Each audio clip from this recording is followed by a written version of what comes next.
Hello guys again. This is just another prop video of some of the stuff I made this year for my haunt. This might be interesting to other haunters, but also just set designers or prop designers in general.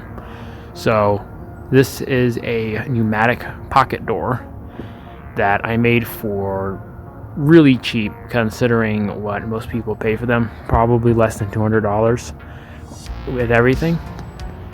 So I'll give a demonstration of how it works first, and then I will show you some of the things I did to make it. So right here we have this button. This is one way to open it. If you just push it, the door opens, and if you push it again, the door closes. Now that's okay, but I also have this remote. This goes to a what is it called? A relay. It's a remote relay. So if I press one button, it will open, and if I press the other button, it will close. Just like a Star Trek or Alien or SCP facility door. So I'll open the door now, and we will go through it. And I'll show you, hold on, let me shut it so it doesn't leak so much air. Show you some of the design elements. So it's controlled by this cylinder. I'm going to shut the air off right now because it's leaking a lot of air.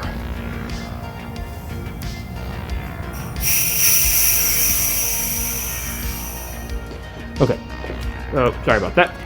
So the door itself is controlled with this very cheap Chinese knockoff solenoid, or maybe it's not a knockoff, but it seemed like one considering how little I paid for it.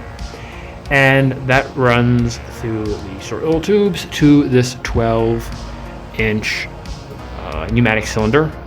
These are pretty expensive if you go to buy them new, but I'll tell you a little secret. If you go on eBay and you look for the used ones, you can find them for literally dirt cheap. This one is from a facility or factory in Chicago. It was closing, and they were selling these pieces off. I think I got it for $10, and it works perfectly. There's nothing wrong with it. The only thing I had to do was source the little inlet pieces that screw into it, which were a little difficult because they were an off weird metric size. And it's attached to the door in kind of a very unique way. I don't know if you can see that. I had to build this little like armature for it using some brackets and then some wood. There's a couple of bolts and a screw, and that's what holds it to the frame. And the frame itself is extremely simple. Let me back up so you can see it. It's about 6 feet across in length, and it's essentially just some cut up 6 by, I don't know, what were they, 6 by 8 4s, I guess, 6 by 8s, I don't know, 6 by 6 I don't know, 6 feet and then like 6 inches across.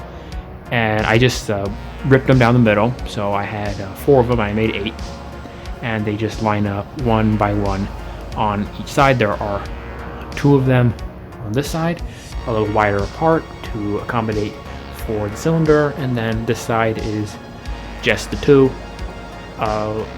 to fit the door only. And if you notice, this one's a little fatter because the original one here, it broke because the door fell. And I just stuck a whole new one, but that's what they looked like, these boards, before I cut them down the middle to make the other ones.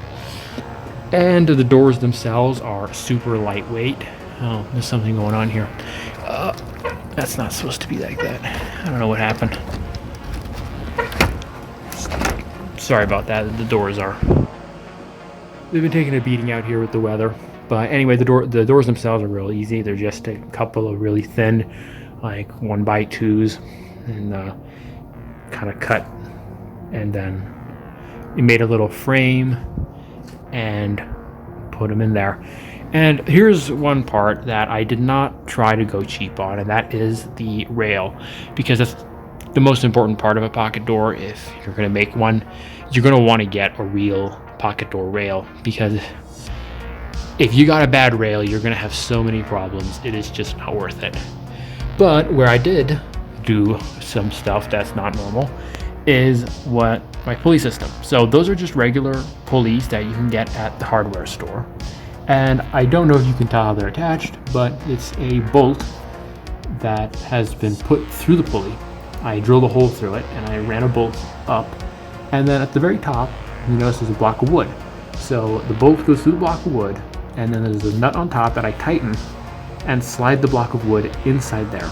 So it works like a compression fit where the nut tightens down and it holds the pulley right there in place, and it can be adjusted, it can be pulled back and forth to tighten up this pulley line, which also has this, I can't remember the poundage, it's just a run-of-the-mill spring that I put in the center, right, to keep it so it stays tensioned. And on this side I did the same thing, you can see it in there. And then I've just got one of these cheap Harbor Freight pneumatic lines, and currently it's just kind of stuck on there, run it over the top, and that's going down to this cruddy Harbor Freight compressor. And lastly, the electrical wiring is also fairly simple. That is the main power source, which runs to this little remote relay box, once again from eBay, and it is wired up it's pretty ratty, I know, but it's wired up to the solenoid, as you can see here. And then I've got these two wires, and they run over here, and that's where that light up button is. Now, this electrical setup was kind of a last minute put together because I postponed a lot on this project, and then Halloween was coming, so I had to come up with something. But currently in its configuration, if you push the button, the door will open, but then the remote is useless. You can't close the door with the remote, which is not how I intended it to work. So if I were to use this door again, I would leave the button, but I would change this setup here, and I would get an Arduino or a basic timer switch, so that way when the button engaged the solenoid, it would have a time delay, so it would shut off automatically. And the button, actually, I'd have to change out this button because this is a latching button. I'd need just a regular old push button, and yeah, that way it would go off, and then the timer would reset it, and that would make the remote actually usable, because currently right now it's one or the other. If you use the button, you gotta use the button, and if you use the remote, gotta use the remote. The remote's a little better, I think, but the way I had it set up on Halloween, I kind of wanted people to be able to operate it, and unfortunately halfway through I had to shut it off because the compressor is just way too small to keep running. So there were some people who were like pushing the button, and they thought like something was going to happen. The doors were just open at that point, but they thought something was going to jump out or whatever. It was kind of funny, but that was not how I intended it to go. And probably the last thing, maybe the one thing I really am not happy about with on this door is my paneling. It's just this insulation foam board, the cheapest one that you can find at Lowe's and Home Depot. And I mean, it kind of works. It's silver, so it looks kind of like a facility, a spaceship, whatever. But I think it looks kind of bad. I wanted to put maybe like wall covering or door covers that you see to make it look more like an actual facility or a spaceship, but I was unable to get those in time. So it's just silver right now, and it probably will remain that way until next year, or when I feel like fighting it. That's maybe about it. Is there anything else that I know? Oh, well, yeah, this is a real small part, but if you're building this, you're going to want to know that on the bottom, you don't need an entire track, another separate track. You can just put something to guide the doors, because if you don't, they'll fly all over the place and they'll get jammed. So I just did a real simple thing. I got a couple of L brackets, and I just positioned them at an angle, spaced correctly for the door, so they have a little play in them, but not a lot, not enough to get jammed. That's probably about it. If you have any questions about how I made this, or if you are trying to make one and you have problems, you can drop me a comment. I'll try to answer it if I can. And if you have anything else to say, I'd like to hear that too. That's all for now. Good night.